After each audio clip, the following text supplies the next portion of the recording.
নমস্কার বন্ধুরা, আবার একটা নতুন ভিডিও নিয়ে চলে এসেছি। বর্তমানে স্টক মার্কেট ভালোই নিচে যাচ্ছে, সেটা নিয়ে অনেকেই বেশি টেনশন করছে। এই সময় কি করা উচিত, এই সময় ইনভেস্ট করা উচিত না মার্কেট থেকে বেরিয়ে যাওয়া উচিত। আজকে সেই বিষয়টা নিয়ে আলোচনা করব। স্টক মার্কেট বর্তমানে নিচে নামার একটা মেন কারণ হলো এফআইএস, মানে ফরেন ইনস্টিটিউশনাল ইনভেস্টাররা যারা আছে, তারা আমাদের ইন্ডিয়ান স্টক মার্কেট থেকে টাকা তুলে নিয়ে বর্তমানে জাপানের যে স্টক মার্কেট আছে সেখানে ইনভেস্ট করছে। তাই এই এফআইএসরা যে টাকাটা তুলে নিচ্ছে, সেই টাকাটা এখানে ডিআইএসরা কেনা শুরু করছে, বা আমাদের মতো যারা রিটেল ইনভেস্টাররা আছে তারা এখানে কিন্তু ইনভেস্ট করা শুরু করছে।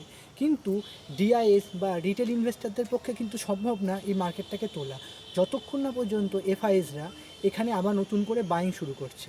এবার এখানে এফআইএসরা বাইং না করার পেছনে কারণ একটা বড় হচ্ছে আমাদের যে এখানে বাংলাদেশের সঙ্গে ইন্ডিয়ার একটা সমস্যার ক্রিয়েট তৈরি হয়েছে, বা ডোনাল্ড ট্রাম্প আসার পর থেকে আমাদের ইউরোপের সঙ্গে একটা প্রবলেম ক্রিয়েট করছে, বা ইউরোপ, কানাডা, এইসব দেশগুলোর সঙ্গে ট্রাম্পের যে একটা প্রবলেম ক্রিয়েট হয়েছে। সেই কারণে ট্রাম্প চাইছে যে বিভিন্ন মার্কেট যেগুলো আছে ইউএস বাদে, সেখান থেকে তারা লিকুইড ক্যাশগুলো তুলে নিজেদের কাছে রাখতে, এবং যেখানে অপরচুনিটি আছে যেসব মার্কেটগুলোতে সেখানে ইনভেস্ট করার। এই মুহূর্তে জাপানের মার্কেটটা সেহেতু ইন্ডিয়ার তুলনায় একটু বেটার বলে এফআইএসরা আজকে সেই জাপানের মার্কেটে ধীরে ধীরে ইনভেস্ট করা শুরু করেছে।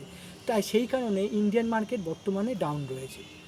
এটা একটা মেন কারণ। তাছাড়াও আমাদের এই স্টক মার্কেটের ক্ষেত্রে একটা জিনিস দেখা যায়, যখনই আমাদের ইন্ডিয়ান স্টক মার্কেট পড়তে থাকে তখন গোল্ডের পরিমাণটা অনেকটা বেড়ে যায়, মানে গোল্ডের দামটার কথা বলছি, দামটা অনেকটা বেড়ে যায়।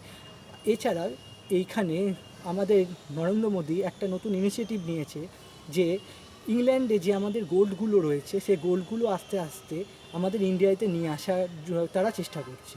এটাও একটা নেগেটিভ ইম্প্যাক্ট পড়েছে আমাদের এই স্টক মার্কেটে। অনেক এফআইএসরা ভাবছে যেহেতু গোল্ড নরেন্দ্র মোদী ইংল্যান্ড থেকে এদেশে নিয়ে চলে আসছে, তাই আমাদের এই মার্কেটটা ডাউনফল। ওই কারণে অনেক এফআইএসরা, আমি বলছি না সকলের ক্ষেত্রে সবল এটা করেছে, কিন্তু এটা একটা বড় কারণ হতে পারে।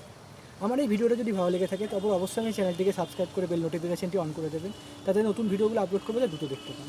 আজকে আসি বন্ধুরা, আবার পরে ভিডিও দেখা হচ্ছে।